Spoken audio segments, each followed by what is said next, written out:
I've been a trucker for over 2 decades, and I've seen my fair share of strange things on the road. But nothing, absolutely nothing, compares to what happened to me on Route 66 just last year. To this day, I can't drive that stretch at night. I tell myself it's just a story to scare rookies, but deep down, I know what I saw was real. It was past midnight. My rig was loaded with supplies heading out to New Mexico, and I was cruising the barren stretch of 66, where the road seems to stretch forever into darkness. The only company I had was static-laden country music on the radio, the occasional coyote's howl, and the rhythmic hum of my 18-wheeler. And then I saw her. At first, it was just a shadow in the distance. As I got closer, my headlights caught the figure of a woman standing by the side of the road.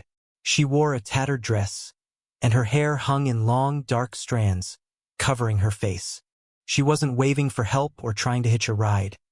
She just stood there, staring straight ahead. I slowed down, my gut twisting in discomfort. Maybe she needs help, I muttered to myself, but my hands stayed glued to the wheel.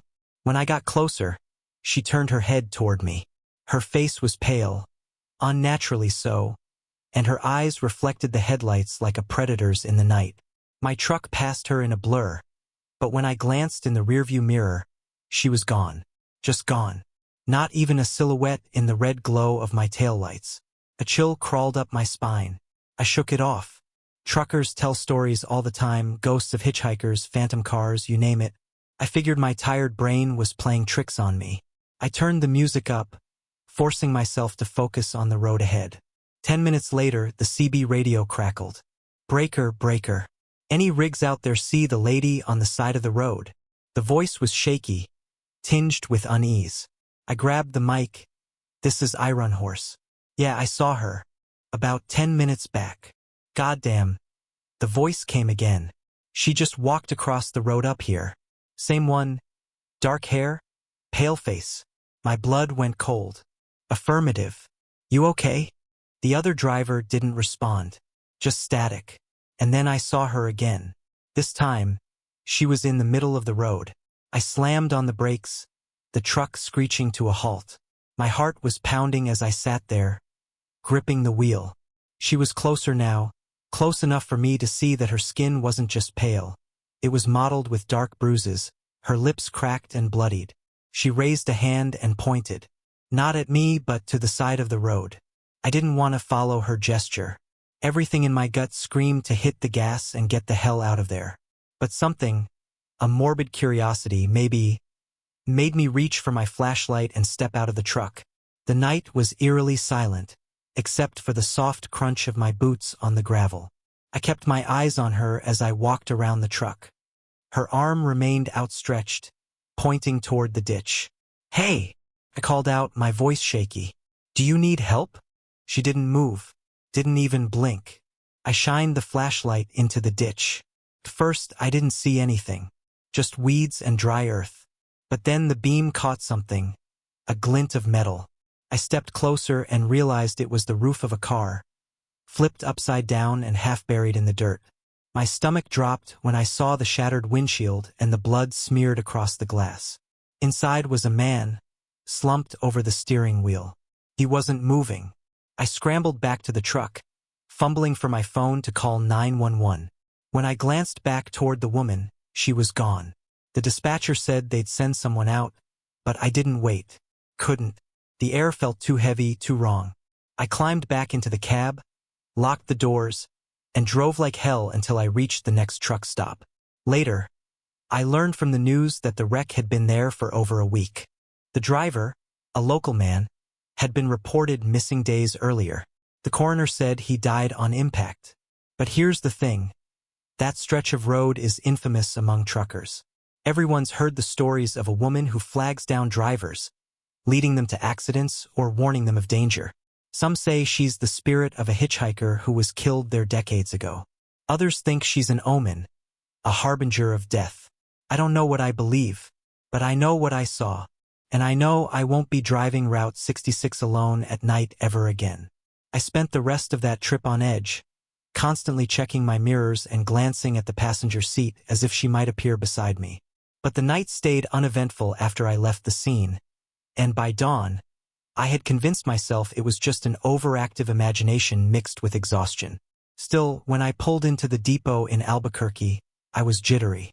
I handed over my paperwork, chatted with the dispatcher about the route, and tried to ignore the feeling that every shadow in the corner of the warehouse was watching me. "You good, Iron Horse?" asked Chuck, one of the yard guys. His eyes narrowed as he looked me over. "You look like you've seen a ghost." I almost laughed at the irony. "Yeah, just a long haul. Nothing a nap won't fix." But I couldn't sleep. Not really. Instead, I found myself scrolling through local news on my phone, looking for anything about the accident or the woman I'd seen. The report was there. Details about the wreck, the driver's name, even a photo of the car before it was towed away. But there was no mention of a woman. Not as a witness, not as a victim. Maybe she was part of the folklore, a trick my mind played on me after years of hearing stories around truck stop diners. But if that was the case, why did she feel so real? Why did her eyes linger in my mind like a burn that won't heal? A week later, I was back on Route 66. This time, I was hauling auto parts to Nevada. I didn't want to be there, but sometimes you don't get to choose your routes. My boss called it just another job.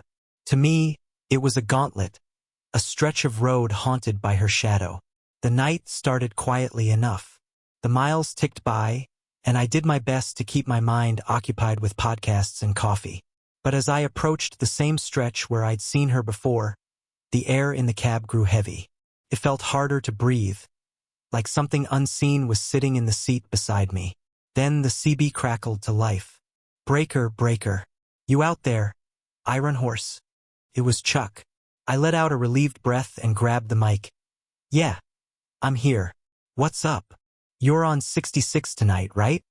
Unfortunately, there was a pause. A long one. When Chuck spoke again, his voice was low. "Listen, man. You need to watch yourself out there. You hear me? Don't stop for anything." "Why?"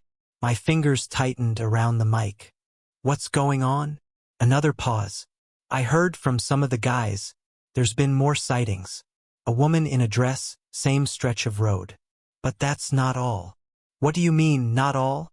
"She's not alone." The line went dead. I felt my stomach twist as I lowered the mic. I wanted to pull over, turn around, and find another way to Nevada, but I was already too deep into the route. So I kept driving, each mile feeling like an eternity. It was around 3 a.m. when I saw the first shadow dart across the road. It was quick, too quick to be a person, but too large to be an animal. I slammed on the brakes, the rig lurching to a stop, and scanned the darkness with my high beams. Nothing. I sat there for a moment, my heart pounding, before I slowly eased back onto the road. But now every shadow seemed alive. The trees along the side of the highway swayed unnaturally, their branches curling like claws. And then I saw them.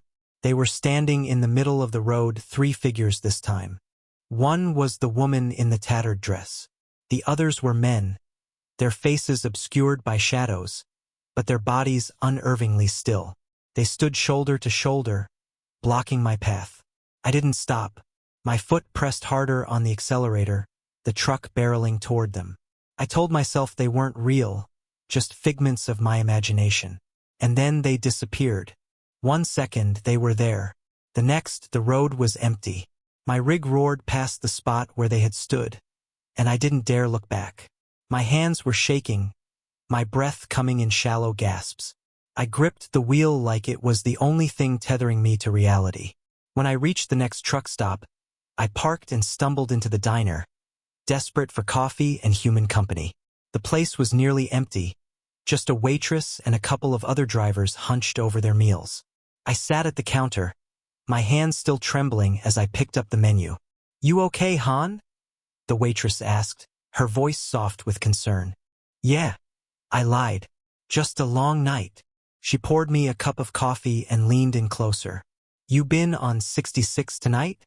I froze, the cup halfway to my lips. "Why?" She glanced around, then lowered her voice.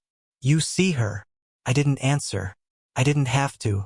The waitress nodded, her face pale. "You're lucky, you know. Most people who see her don't make it to the next truck stop."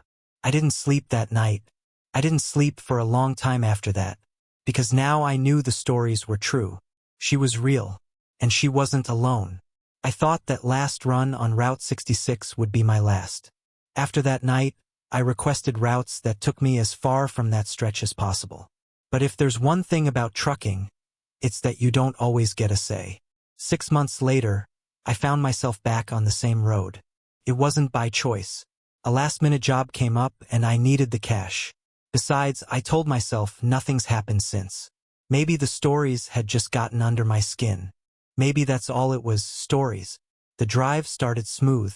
My load was light, the weather was clear, and I had a thermos full of coffee. I hit that dreaded stretch just after midnight, the moon hanging low and full, casting long shadows over the desolate road. I was determined to keep my mind on the job. No looking for shadows, no listening for strange noises. But as the miles ticked by, the unease crept back.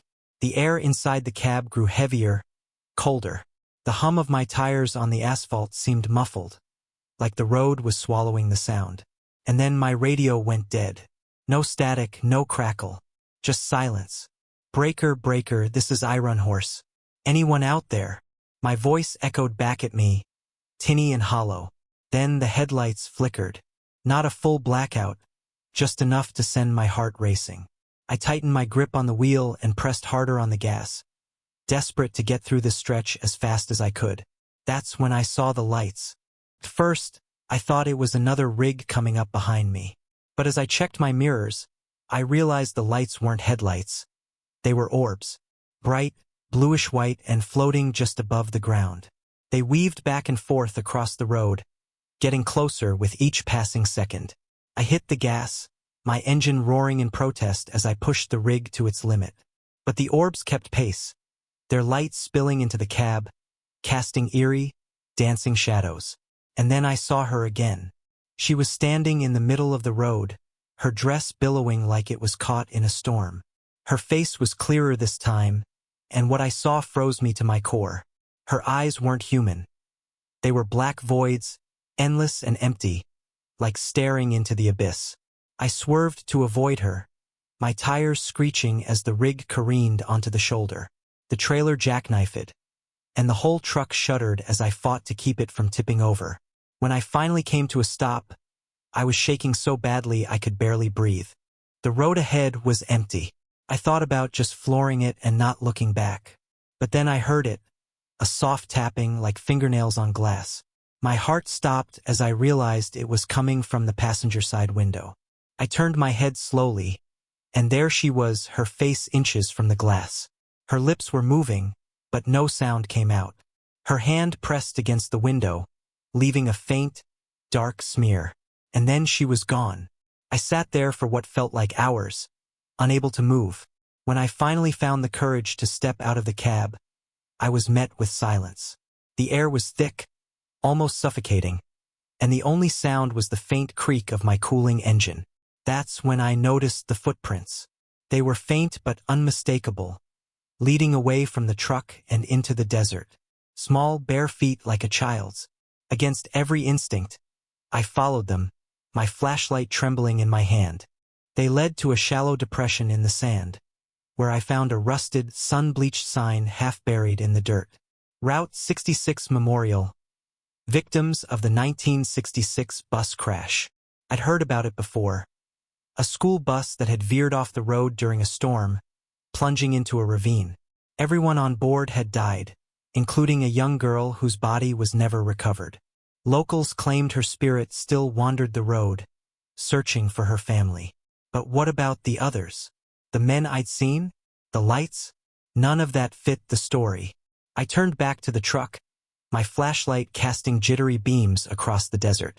When I reached the cab, I found something scrawled in the dust on the driver's side door. 3 words, written in a child's shaky hand. Don't come back. I didn't need to be told twice. I never took another job on Route 66. Hell, I barely leave the East Coast now. But every so often, I hear stories from other truckers about lights on the road, shadows that move on their own, and a woman in a tattered dress. And every time I wonder if they'll listen to the warning I ignored. Don't come back. Because once you see her, She never lets you go.